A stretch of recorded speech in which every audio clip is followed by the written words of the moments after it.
In the late 1980s, pro wrestling revolved around two things: the irresistible force and the immovable object. The legendary WrestleMania 3 bout between 6'7", 300-pound Hulk Hogan and 7'4", 520-pound Andre the Giant was literally the biggest thing to happen in professional wrestling to that point, and the match was billed as bigger, better, badder. These men were larger than life, literal giants who towered over the fans and sold tickets on their size alone. Wrestling, at the time, was the land of the giants. But a lot has changed in the past 30 years. Where do pro wrestling's big men find themselves in 2018? Can they keep up with the smaller, faster, super athletes who now greatly outnumber them and hold the championships previously reserved for the big boys? Are super heavyweights as irrelevant as ever, or are we on the precipice of a big man renaissance? This is the evolution of the pro wrestling big man.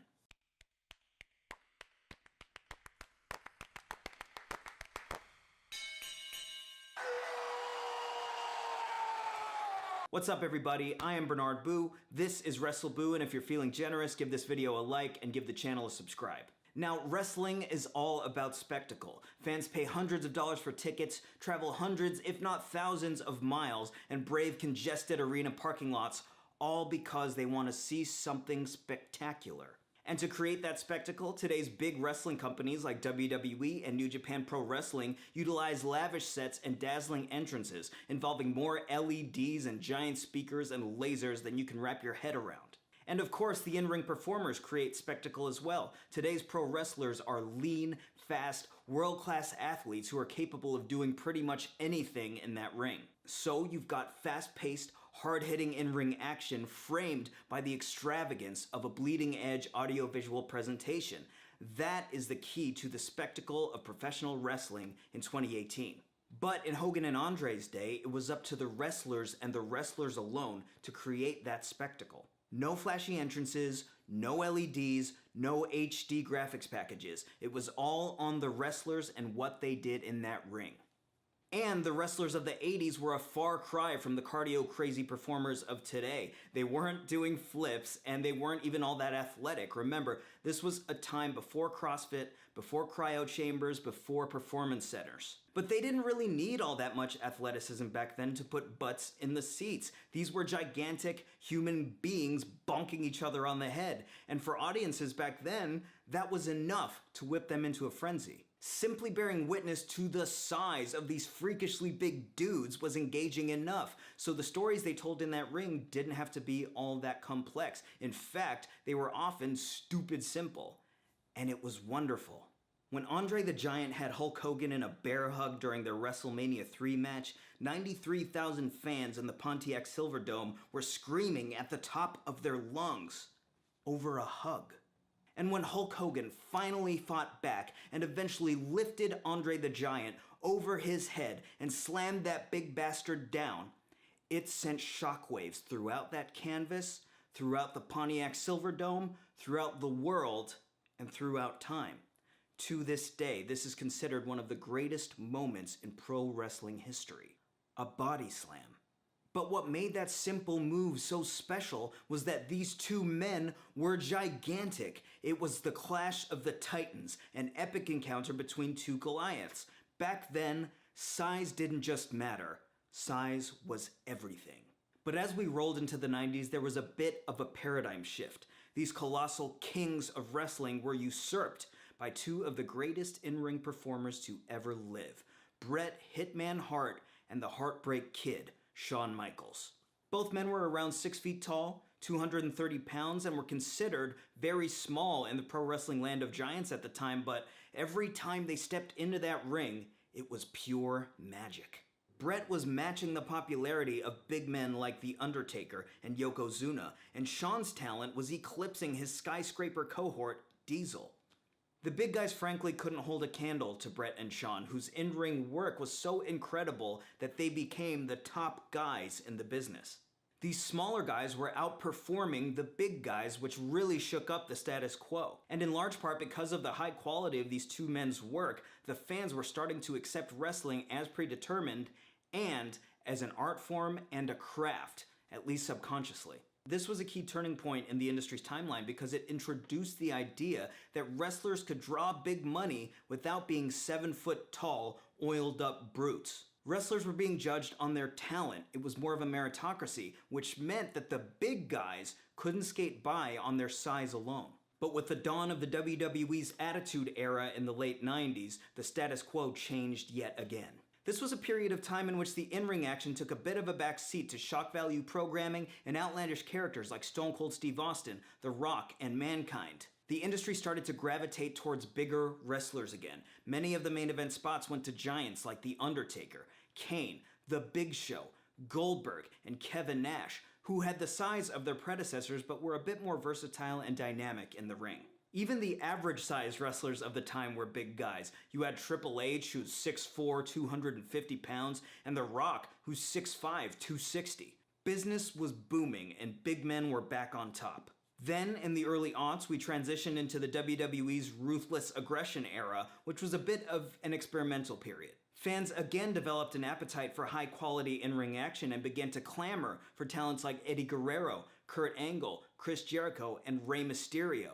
These were smaller talents whose in-ring prowess essentially made their below-average size a non-factor. Yes, the tippy-top stars were still bigger guys like John Cena, Brock Lesnar, and Batista, but the smaller talents had some serious star power as well, and on top of that, they were having the best matches of the night, week after week, better than the big guys, and the fans were taking notice. Real change was in the air, and while size was everything in the 80s, it started to feel like size was overrated. In the 2000s, WWE recruited dozens of bodybuilder types into the company, but the fans weren't buying it. Most of these meatheads weren't very good in the ring, and the audience could tell. The most egregious example of this was the Great Khali, who stood at a towering 7 feet 4 inches and weighed a whopping 420 pounds. His size was awe-inspiring. But his work in the ring was so atrocious that fans began booing him out of buildings and mocking his lack of skill.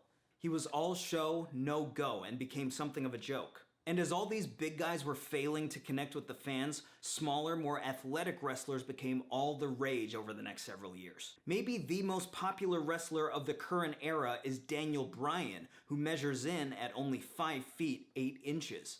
The current WWE champion is AJ Styles, who stands at only 5'11" and weighs in at 218 pounds. This is almost 100 pounds lighter than Hulk Hogan.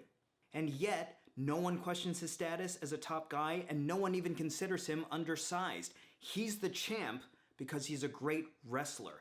This is the new norm. Today's wrestling fans don't care how big you are. The bottom line is, you've got to deliver in that ring.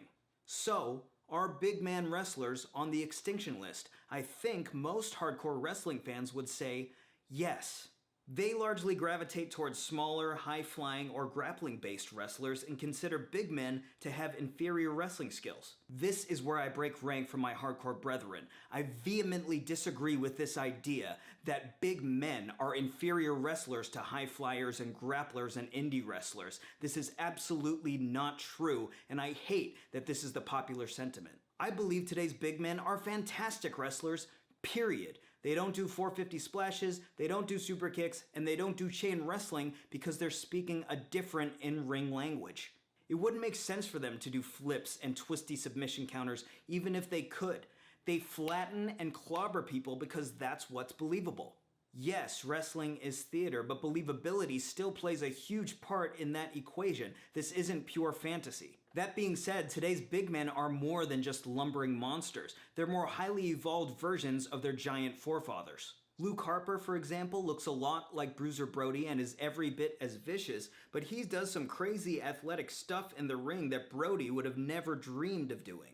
Braun Strowman is reminiscent of guys like Hillbilly Jim and The Big Show, but again, he's pushing the physical limits, moving as fast as the smaller guys and showing displays of strength that would make the biggest, baddest men blush. The Beast Incarnate, Brock Lesnar, continues to be one of WWE's biggest box office draws, and forever changed fans' ideas of what a big man could do in that ring. On NXT, you've got guys like Killian Dane, who can get some serious airtime, Lars Sullivan, who could probably beat up a gorilla, and Otis Dozovic, who's essentially a human bulldozer. These guys are great athletes and can do some amazing things, and for my money, they could be some of the best super heavyweight workers ever. But that's not why I think big man wrestlers are here to stay. They're not going anywhere because wrestling is about storytelling, and to tell good stories, you need a variety of characters.